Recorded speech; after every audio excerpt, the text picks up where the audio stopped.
Hello বন্ধুরা, তোমরা সবাই কেমন আছো? আজ আমরা দীঘা বেড়াতে যাচ্ছি, আমাদের বাড়ির সবাই যাচ্ছে। এই দেখো আমার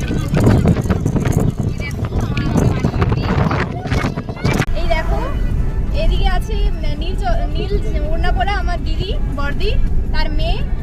সে যদি মুখটা দেখো, এই যে সে যদি আমার জামাইবু, এই যে জামাইবু, সে যে জামাইবু।